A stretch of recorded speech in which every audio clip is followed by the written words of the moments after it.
Aşgabatda Gıda Agda Yurtlaryň Daşary işler ministrleri duşuşdy. 10-njy oktýabrda Türkmenistanyň Daşary işler ministrligine Gıda Agda Yurtlaryň Daşary işler ministrleriniň geňeşiniň duşuşy geçirildi. Bu barada Türkmenistanyň Döwlet Habarlar Agentligi habar berýär. Resmi maglumatdan ma'lum bolşuna görä duşuşyň dowamyna taraplar arkalaşygy agza döwletleriň daşary işler ministrlikleriniň arasyna hyzmatdaşlygy güýçlendirmek boýunça maksatnamany tasdiklady. Maksatnamanyň çägine möhüm halkara meseleler bilen bagly arkalaşygy agza ýurtlaryň arasyna kollektiwleýin tagalla etmek gödüňine tutulýar. Bu resmi nama 11-nji oktýabrda Gıda Agda Ýurtlaryň döwlet başlyklarynyň Aşgabatda geçiriljek sammitine hödürlenir. Merkezade boýunça ekspert Bruce Panier'e görä Gıda Agda Yurtlaryň Daşary işler ministrleriniň ýa-da döwlet başlyklarynyň şu wagt içinde geçirip gelýän duşuşyklary esasan formallykdan ibaret bolup durýar. But in the last couple of years, as Turkmenistan's economic situation has gotten worse and the Kremlin has become aware. Ýöne soňky bir ýylyň dowamyna Türkmenistanyň ykdysady ýagdaýynyň agyrlaşmagy bilen hem-de Kremlin bu ýagdaýdan habarly bolmagy bilen olar Türkmenistanyň içinde ýa-da üstünde has köp täsir gazanmak uğruna işlediler. Hem meniň üçin bu sammitiň ähmiýeti şondadyr.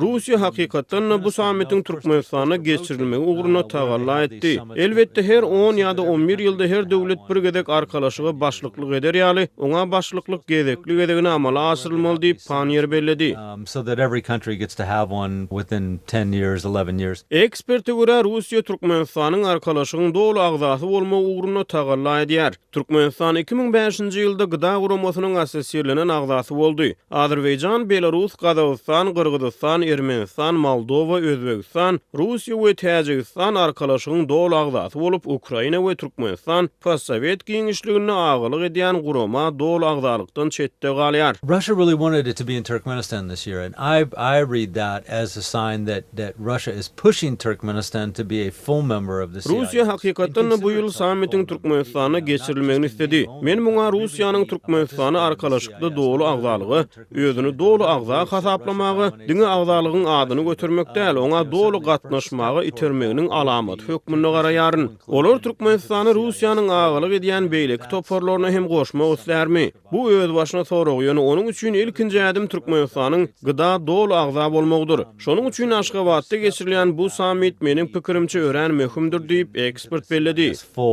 And that's why I think this summit in Ashgabat is so important.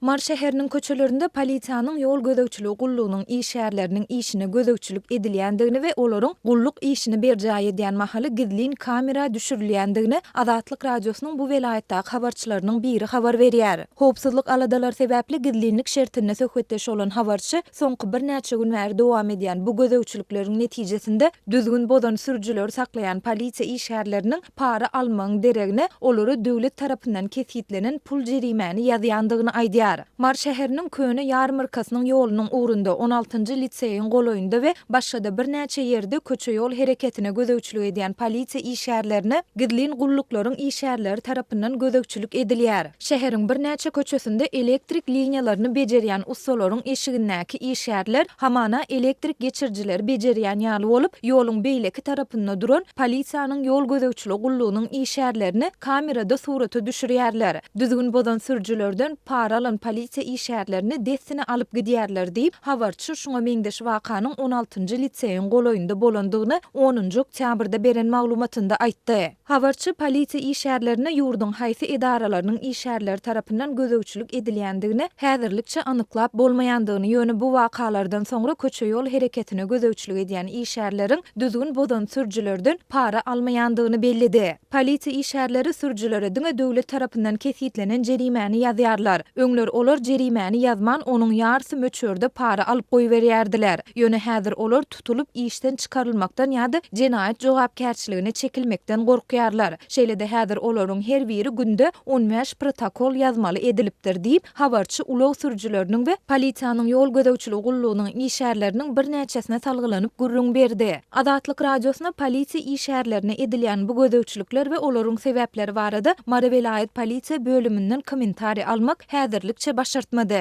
Ýöne bu waka Türkmen prezidenti Gurbanguly Berdimuhammedowyň döwlet ýol başçylaryna ýene bir gezek korrupsiýa we paraxorluğa garşy berk görüşiň alınıp baryljakdygyny duýdurup, ýurdun içeri işler ministri Iskenler Mulikowy wezipesinden boşatmagyndan 10 gün soňra gabat geldi.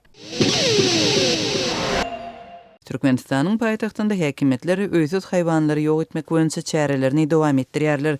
Azatlyk radiosynyň habarçylarynyň we gararsyz habar beriş serişdeleriniň maglumatlaryna görä, şunlar öýsüz haýwanlary ýok etmek işine köçe süpürüjilerden başga da polisiýa işgärleri we hakyny tutulan adamlar çekilýärler. Aşgabatda öýsüz itleri we pişikleri ýok etmegi dowam etdirýärler. Munyň üçin öý dolandyrýış edaralarynyň işgärlerini we polisiýanyň yerli bölüm işgärlerini çekýärler. Bir günde olar şäheriň jaý hojalyk idarasyna adından bir haýwanyň maslygyny tapşyrmaly bolýarlar diýip Türkmenistanyň kronikasy neşri 9-njy oktýabrda habar berdi. Neşriň maglumatyna görä soňky hepdelerde paýtagtyň köçelerinde ýürüýte awtologlar aýlanyp her ýerde zäherli azyk önümlerini öňýärler. Bu çäreler köçeleriň ugrunda we jaýlaryň ýerdeminlerinde haýwanlaryň maslyklarynyň köpelmegine ýetirýär. Soň ölen haýwanlaryň maslyklaryny öý dolandyrýış edaralaryň işgärleri ýygnaýarlar. Paýtagtda itleri we pişikleri köpçüliklerini ýok etmek boýunça işler guramaçylykly görnüşde ençeme wagt bäri dowam edýär. Häzir çenli bu işi köçe süpürüjiler we şäheriň jemaat edaralarynyň işgärleri amalaşyrýardy. Azatlyk radiosynyň habarçylarynyň sözlerine görä soňky wagtda haýwanlary awlaýanlaryň arasynda adaty geyimli adamlar hem köpelipdir. Haýwanlaryň her birine 5 manatdan berip bu işe gaýtadan arakhorlary we neşekeşleri çekip başladylar. Şonuň üçin olar öý haýwanlaryny ogurlamak bilen hem meşgullanýarlar. Hususan da ýymy sosial ulgamynda ýetenligi ýa-da tapylsa pul bayragynyň beriljektigi baradaky bildirişler köp diýip habarçymyz aýtdy. Şeýle-de onuň sözlerine görä Aşgabatda jemaat gulluklarının işgärleri üçin tapşyrylmaly itleriň we pişikleriň sanyna degişli talaplar hem saklanýar. Maňa ma'lum bolşyna görä bir aý mundan öň öý dolandyrýış edaralarynyň 5 sany haýwan talap edilýärdi. Emma munyň haýsy wagt aralygyna degişlidigini aýtmadylar. Diýip Aşgabatdaky habarçymyz 10-njy oktýabrda habar berdi. Türkmenistanyň kronikasy neşriniň maglumatyna görä häzirki wagtda jemaat edaralarynyň işgärlerinden günde öýsüz haýwanlaryň bir maslygyny tapşyrmak talap edilýär. Talabyň berja edilmedik ýagdaýynda işgäriň aýlygyndan her gün 5 manat tutulýar. Aşgabatda haýwanlary goraýjylar soňky aýyň dowamında sosial ulgamlarda hileýärler barada duýduruşlaryň köpelenligine öňe çekýärler. Olaryň sözlerine görä, näwelli adamlar raýatlaryň haýwanlary almagy islegli adamlary gözläp ýerleşdiren bildirişleri boýunça haýwanlary alýarlar we soň olary öýsüz it pişikleriň toplanýan ýerlerine tapşyryp gazanç edýärler.